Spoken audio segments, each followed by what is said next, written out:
আসসালামু আলাইকুম। আমি আজকে আপনাদের জন্য নিয়ে আসছি কাঁথা সেলাই প্লাস কাঁথা কীভাবে বিছাতে হবে, কাঁথা কীভাবে আঁকতে হবে, এর সাথে আছে কিছু টিপস। তো দেখতে থাকুন। আমি এখানে একটা বয়েল কাপড় নিয়ে নিয়েছি, সুতি বয়েল। তো এই যে আমি কাপড়টা একটু মেপে নিচ্ছি, কারণ আমার কাঁথাটা কয় ইঞ্চি হবে সেটার জন্য। তো আমি এখানে কাঁথাটা 26 ইঞ্চি বাই 32 ইঞ্চি হবে। তো আমি এখানে 26 ইঞ্চি মেপে নিচ্ছি। 26 ইঞ্চি মাপার পরে 1 থেকে 1.5 ইঞ্চি বেশি নেব। বেশি নেওয়ার কারণটা যখন আমি দুপাশ থেকে কাঁথাটা ভাঁজ করব, যাতে আমার কাঁথার মাপটা এক থাকে, বা যেটা বেশি নিয়েছি সেটা যেন ভাঁজের মধ্যে পড়ে। তো এই যে আমি আরেক পাশটাও মেপে দেখিয়ে দিচ্ছি।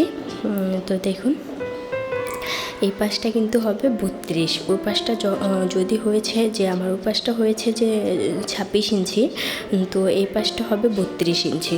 তো ওটা কিন্তু ছিল যে আমরা যে লাম্বাটা ছিল ওই পাশটা ছিল। তো এখানে আমি মাঝ বরাবর কেটে সমান করে কেটে নিচ্ছি। মানে মাঝখানে যে জোড়াটা ছিল ওটা আমি কেটে আলাদা করে নিচ্ছি। আলাদা করে নেওয়ার পরে এই যে কাঁথাটা আমি সমান করে বিছিয়ে নিয়েছি। বিছানোর পরে আমার 3 কোণায় 3টা মানে ভারী একটা কিছু দিয়ে নিয়েছি, যাতে করে আমার যখন সেলাই করব এদিক সেদিক টান লাগবে, তখন যাতে আমার কাঁথাটা মানে একসাথে দলা না হয়ে যায়, মানে কাঁথাটা যাতে সমান থাকে। তো আমি এখানে একটা গুটি সুতো নিয়ে নিয়েছি। গুটি সুতোটা দিয়ে আমি কাঁথাটা সেলাই করব। তো দেখতে পাচ্ছেন নিচের পাটটা কিন্তু আমি ভাঁজ করে নিয়েছি, সমান করে ভাঁজ করে নেওয়ার পরে উপরের পাটটাও আমি ভাঁজ করে নিয়েছি। ভাঁজ করে সমান করে একটু চেপে দিলাম, যাতে কাপড়টা সমান থাকে। তো এই যে আমি একটু বড় বড় ফোল্ড করে যে কাঁথা সেলাইটা হয় ওটা কিন্তু একটু বড় বড় করে পরে আমি সেলাই করব। মানে সেলাই করার কারণটা আমার কাঁথাটা কিন্তু এক সমান থাকবে, মানে চারপাশটা কিন্তু আমি একটু আগে আটকে নিলে পরে আমার সেলাই করতে সুবিধা হবে। আর সেলাইটা বড় বড় দিয়েছি, এটা কিন্তু আমি পরবর্তীতে খুলে ফেলবো, মানে এটা কিন্তু আমার থাকবে না কাঁথায়। তো সেই কারণে আমি একটু বড় বড় করে দিয়ে শুধু কাঁথাটা আটকে নিলাম। তো এভাবে করে আমি আমার চারপাশটাই সেলাই করব। কাঁথা সেলাই করার পরে আপনাদেরকে দেখাচ্ছি। আর এখানে আমি বলে নেই, আমার ভিডিওটা কিন্তু একটু বেশি বড় হয়ে গেছে। এর কারণ আমি একসাথে কিন্তু অনেক কিছু দেখাচ্ছি। অনেকে আমাকে বলতেছিল যে আপু শুধু আর্ট দেখাচ্ছ কেন, একটু সেলাই করে দেখাও, একটু সেলাই করে দেখাও। তো ভাবলাম যেহেতু সেলাই করব কাঁথা, তো কাঁথা কিভাবে সেলাই করতে হয়, কিভাবে বিছাতে হবে অনেকেই কিন্তু জানি না আমরা। তো যারা জানে তারা তো জানেই, আর যারা জানে না তাদের জন্য কিন্তু আমার ভিডিওটা খুব উপকারে আসবে। তো সেই কারণে আমি সবগুলো একসাথে দেখিয়ে দিলাম। তো আমরা যখন কাঁথা সেলাই করার আগে চিন্তা করি যে কাঁথা কিনবো কি সেলাই করব, বা আমরা অনেকে আছে সেলাই করতে পারি না, তো তাদের জন্য আমার এই ভিডিওটা, তারা কিন্তু দেখলেই খুব সহজে সেলাই করতে পারবেন। তো এইভাবে করে যে কথা বলতে বলতে কিন্তু আমি আমার কাঁথা সেলাই চারপাশটা কিন্তু সেলাই করে বাস এই যে তারপর চলে আসলাম। তো মাঝখানে যে ফাঁকা অংশটা আছে সেখানে কিন্তু আমি মানে 3টা সেলাই করে নেব। তো সেলাইগুলো কিন্তু একইভাবে বড় বড় ফোঁড় দিয়ে সেলাই হবে। তো বড় বড় ফোঁড় দিয়ে আমি কিন্তু 3টা লাইনে সেলাই করে নেব। সেলাই করার পরে আপনাদেরকে আবার দেখাচ্ছি যে আমার সেলাইটা মানে কিভাবে করেছি।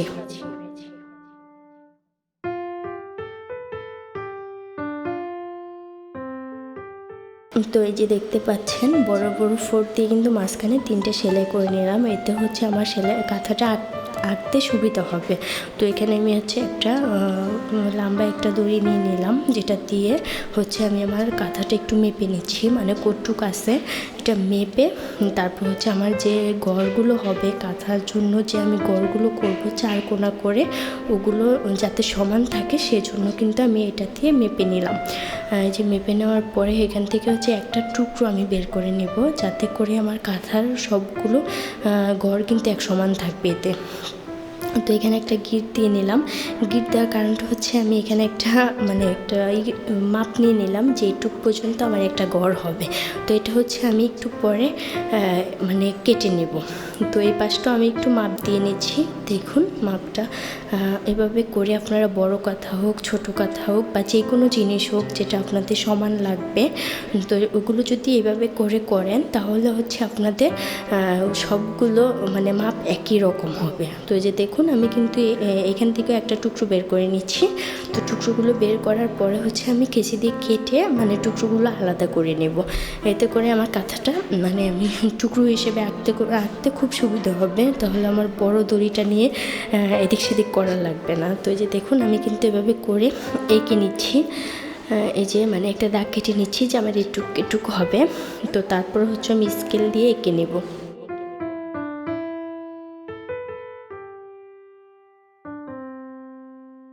তো এই যে দেখুন এই পাশটার জন্যও কিন্তু একটা টুকরো আমার আছে, মানে দুই পাশের জন্য দুইটা টুকরো, একটা হচ্ছে লম্বা সাইড থেকে আর একটা হচ্ছে পাতাল যে সাইডটা হয় মানে ওপরের যে সাইডটা হয় ওই সাইডের টুকরো। তো এই যে দেখতে পাচ্ছেন এদিক দিয়ে কিন্তু আমি একটু দাগ কেটে নিলাম। দাগ কেটে নেওয়ার পরে হচ্ছে আমি স্কেল দিয়ে মানে মাপটা দিয়ে নেব। তো এই যে দেখুন দেখতে পাচ্ছেন দুইটাই কিন্তু মানে দুই টুকরো। তো আমি একটা টুকরো নিয়ে আগে এক সাইডটা এঁকে তারপর হচ্ছে আরেকটা টুকরো দিয়ে আরেক সাইডে আঁকবো। তো এই যে দেখুন আমি হচ্ছে নিচ থেকে আগে স্কেলটাকে সমান করব, মানে ওই টুকরো সমান হয়েছে কি না। তো তারপর হচ্ছে উপর থেকে আমি টুকরোটাকে সমান করে নিলাম। তারপর উপর থেকে একবার নিচ থেকে একবার মাপ নিলেই হয়ে যাবে। তো উপর মাঝখানে মাপ না লাগবে না, কারণ স্কেলটা হচ্ছে সমানই। তো সেই কারণে হচ্ছে শুধু উপর আর নিচে মাপটা নিলেই হবে। তো এইভাবে করে আমি পুরোটা কাঁথাকেই মানে একই মাপের করে এঁকে নেব। এঁকে নেওয়ার পরে আবার আপনাদের সাথে কথা বলবো। তো দেখতে থাকুন।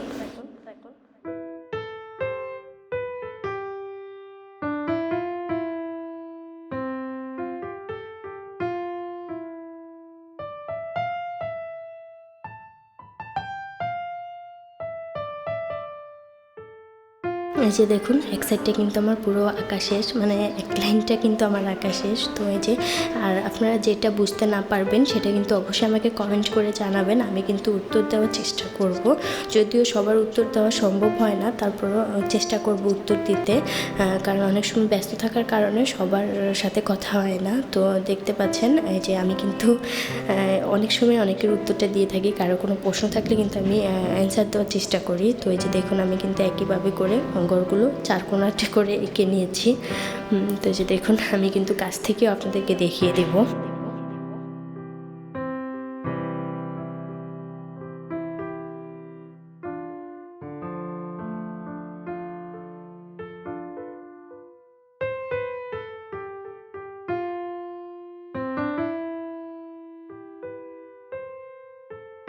তো এই যে দেখুন আমার কিন্তু প্রতিটা ঘরই এক সমান হয়েছে। এই যে দেখতে পাচ্ছেন আমি কিন্তু দাগ কেটে সব পুরো ঘরগুলো সমান করে নিয়েছি। তো এই যে আমি কিন্তু আপনাদেরকে ফুল যেভাবে আর্ট করেছি ওটাও দেখিয়ে দিব। তো এইখানে আমি হচ্ছে একটা পেন্সিল নিয়ে নিয়েছি। আপনারা চাইলে কলম দিয়ে আর্ট করতে পারেন, তো পেন্সিল দিয়ে আর্ট করবেন সেটাই ভালো। কলমটা একটু অন্যরকম দেখা যায়, মানে সেলাইয়ের পরে উঠতে চায় না। তো যে দেখুন আমি একটা গোল বৃত্তের মতো এঁকে নিয়েছি। এঁকে নেওয়ার পরে বাস চার কোনায় শুধু আমি 4টা পাতা দিয়ে নেব, অন্য কিছু না। তো অন্য সময় অন্য কিছু দিয়ে আপনাদেরকে দেখাবো। এটা হচ্ছে সহজ করে একটা দেখাচ্ছি আপনাদেরকে। তো এই যে দেখুন 2টা পাতা কিন্তু আমার কমপ্লিট। আর এর মাঝে আমি কিন্তু মাঝখান থেকেও একটা দাগ কেটে নিয়েছি। এটাও আমি আপনাদেরকে পরে সেলাই করার সময় দেখাবো যে কেন নিয়েছি। এটা কিন্তু মানে ভিতরটা একটু সুন্দর দেখায়। তো সেই কারণে যে দেখতে পাচ্ছেন 3টা পাতা আমার কিন্তু আঁকা কমপ্লিট হয়ে গেছে। তো এই যে 4 নাম্বারটা হচ্ছে। তো এভাবে করে আমি কিন্তু পুরোটা কাঁথা কমপ্লিট করব, মানে একই ফুল দিয়ে আমার পুরোটা কাঁথা হবে। তো এই যে এভাবে করে আমি কিন্তু পুরোটা লাইন দেখিয়ে দিচ্ছি। আর অনেকে আছে যারা কাঁথা বিজনেস করতে চাচ্ছ, তাদের জন্য হচ্ছে বলবো যে আমি এই ভিডিওটাতেও একটু বলে দিচ্ছি, কারণ এর আগে আমার একটা ভিডিও ছিল, ওখানে হচ্ছে তোমরা কাঁথা সম্পর্কে অনেক কিছু জানতে পারবে, যে কাঁথা কী কাপড় দিয়ে সেলাই করা হয়, কী সুতা দিয়ে সেলাই করা হয়, এসব নিয়ে অনেক কিছু বলা আছে ওইখানে। তো আমি এখানেও বলে দিব যে তোমরা বয়েল কাপড় কাপড়, পবলিন কাপড় এগুলো দিয়ে কাঁথা সেলাই করতে পারো। আর কাঁথা সেলাইয়ের জন্য কিন্তু তোমরা অবশ্যই লাচ্ছি সুতাটা ব্যবহার করবে। লাচ্ছি সুতাটা হচ্ছে তোমার কাঁথাটাকে খুব সুন্দর দেখাবে, কারণ গুটি সুতাটা কিন্তু একটু মানে পাতলা হয়, তো লাচ্ছি সুতাটা কিন্তু একটু ভারী টাইপের, মানে একটু সেলাই করলে একটু বেশি বোঝা যায়। তো সেই কারণে কিন্তু তোমরা কাঁথাগুলো লাচ্ছি সুতা দিয়ে সেলাই করবে, তো কাঁথাটা তোমাদের খুব বেশি সুন্দর লাগবে। তো তোমরা যারা যে বিজনেস করতে চাও কাঁথা নিয়ে, তারা হচ্ছে আমার এর আগে একটা ভিডিও ছিল, ওই ভিডিওটা দেখবে, যে কাঁথা মানে কাঁথা কীভাবে তৈরি করতে হয়, কত কাপড় লাগে, কী লাগে, মানে ওইসব নিয়ে সব কিছু আমার বলা আছে ওই ভিডিওতে। তো এই যে দেখুন, অনেকেই বলে যে আমার ভিডিওটা একটু বড় হয়ে যাচ্ছে, তো এর কারণ হচ্ছে যে মানে সব কিছু একসাথে দেখাতে গেলে তো ভিডিও বড় হবেই, তাই না? তো আপনারা সবাই কিন্তু আমার পুরো ভিডিওটাই দেখবেন।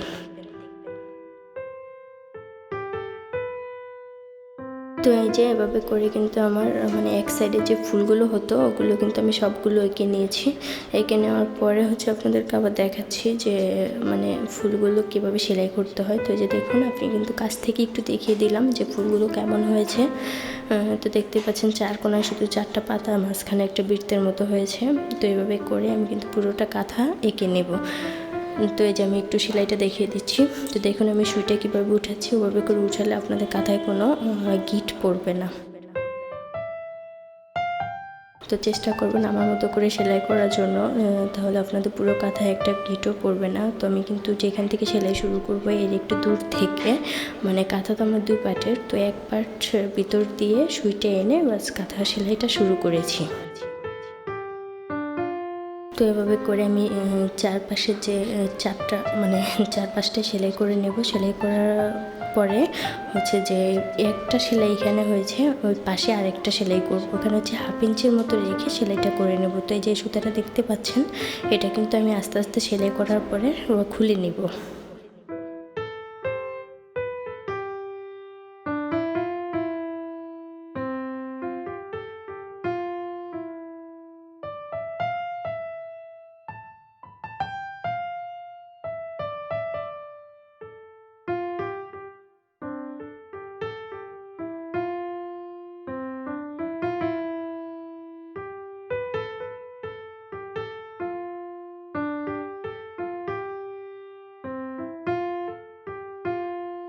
তো এই যে দেখতে পাচ্ছেন, আমি কিন্তু এক পাশটা সেলাই করে আপনাদেরকে দেখাচ্ছি যে অপর মানে সাইডে যে আরেকটা লাইন হবে ওটা কীভাবে সেলাই করব। তো আবারও খেয়াল করুন, আমি কিন্তু সুইটা সেই যে প্রথম যে করেছিলাম ওইভাবে করেই উঠিয়ে নিলাম। তো এইভাবে করে আমি কিন্তু আবারও এই লাইনটাও কমপ্লিট করব, মানে আমার সাইডে 2টা সেলাই হবে। তো এই যে দেখুন,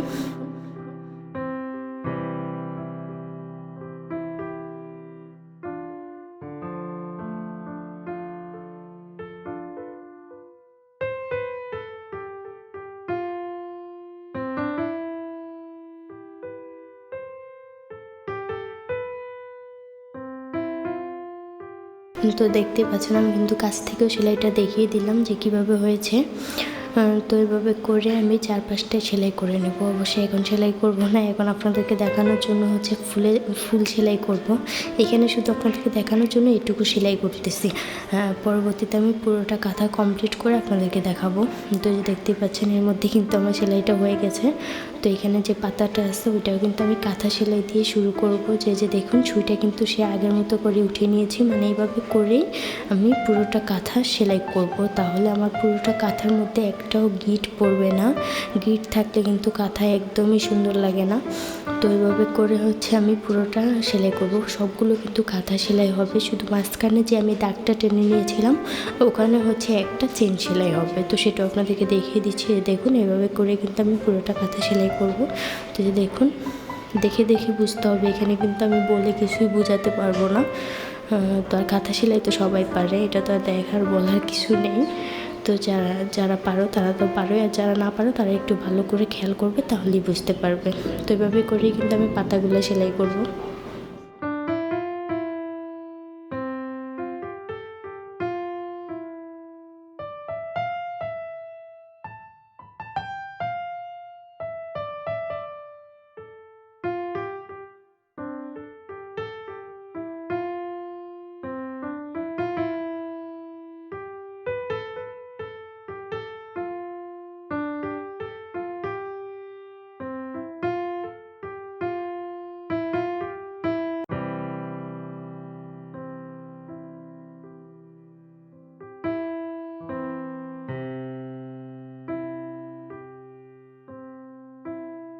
তো এই যে আমি কিন্তু পাতাটা সেলাই করে নিলাম, যে এখন যে মাঝখানে যে দাগটা দিয়েছিলাম ওটা সেলাই করব।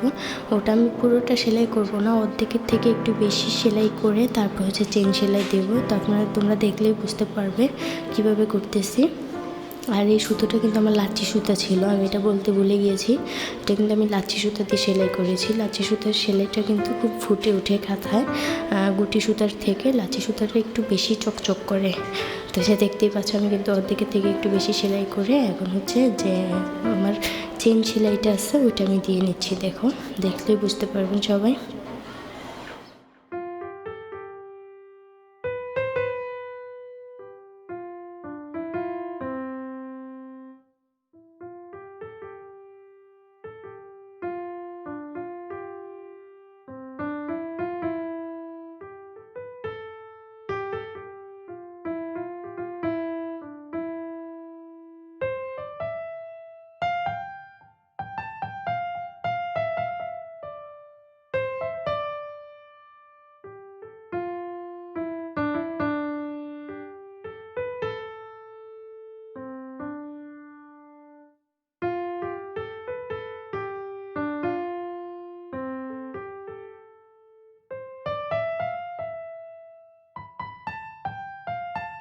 তো এই যে এভাবে করে কিন্তু আমার সেলাইগুলো হবে, মানে একইভাবে কাঁথা সেলাই দিয়ে পুরোটা কাঁথায় আমি কমপ্লিট করব। তো দেখতেই পাচ্ছ।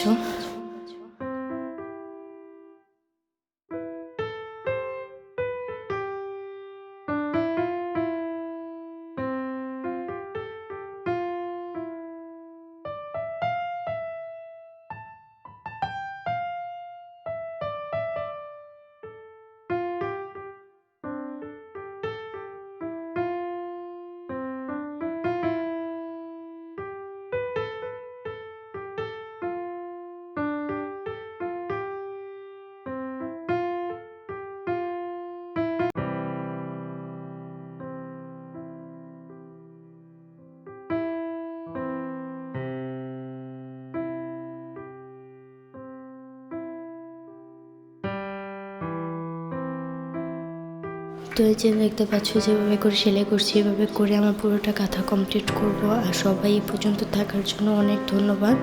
আমি কিন্তু সম্পূর্ণটাই তোমাদেরকে খুব সহজ করে দেখানোর চেষ্টা করেছি। তো আমার চ্যানেলটা সাবস্ক্রাইব করবে, আমার চ্যানেলের ভিডিওগুলোতে বেশি বেশি লাইক করবে, কমেন্ট করবে, শেয়ার করবে। কোনো প্রশ্ন থাকলে আমাকে বলবে, আমি উত্তর দেওয়ার চেষ্টা করব। কোনো কিছু জানার থাকলেও বলবে, আমি বলে দিব তোমাদেরকে কোনটা ভালো কোনটা খারাপ বা কিছু একটা তো বলবই। তো এই যে এভাবে করে কিন্তু আমার পাতাগুলো সেলাই করার পরে আমি যে গড়গুলো ছিল, আমার যে গড়গুলো করেছিলাম ওগুলো কিন্তু কীভাবে করেছি সেটাও তোমাদেরকে দেখিয়ে দেবো। অবশ্য সেটা সেলাই করে দেখাবো না, সেটা শুধু যে কাঁথা সম্পূর্ণটা যখন দেখাবো তখন শুধু মানে দেখিয়ে দেব। তো এভাবে করে কিন্তু আমার কাঁথাটা কমপ্লিট করে নিচ্ছি আমি।